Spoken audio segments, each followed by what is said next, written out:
அப்படிலாம் இருந்தவர் இன்னைக்கு சினிமா வெறியில நம்ம தமிழ் சமூகம் வந்து யாரு இடஒதுக்கீடால் பலன் பெற்ற பிற்படுத்தப்பட்ட மிகவும் பிற்படுத்தப்பட்ட பட்டியல் சமூக பழங்குடியினர் நம்ம பெண்கள் நம்ம குழந்தைங்க சிறுபான்மை மக்கள்லாம் சினிமா வெறியில இப்படி மூழ்கி போனதை பார்த்துட்டு என்னடா ஜாதி வெறி மத வெறியோட மோசமா சினிமா வெறியிலேயே நம்ம இளைஞர்கள் இருக்கிறாங்கன்னா பெரியார்லாம் அதுலயே அதிர்ச்சியிலே உயிர் போயிருக்கும்.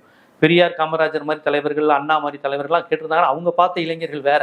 அந்த இளைஞர்களே அவங்க விமர்சனம் பண்ணாங்க, இப்படி இருக்காது அப்படி இருக்காதுன்னு. இதெல்லாம் பார்த்துருந்தா என்ன ஆயிருப்பாங்கன்னு தெரியல. ரொம்ப மோசமா இருக்கு.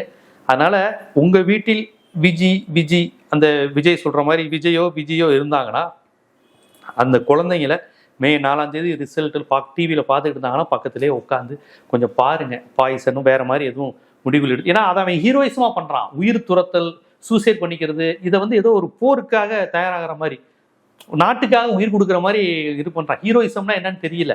உண்மையான ஹீரோயிசம், நாட்டுப்பற்று, மொழிப்பற்று, இனப்பற்றுனா என்னன்னு தெரியல. சினிமாவை ரசிக்கிறது தான் அதுக்காக உயிரை கொடுக்கறது ஹீரோயிசம், பெரிய தியாகம்னு இந்த 7-8 வயசு குழந்தைங்கள்ல இருந்து 25-26 வயசு கல்யாணமான பொண்ணுங்க வரையும் நினைக்கக்கூடிய தன்மையை பார்க்குறோம்.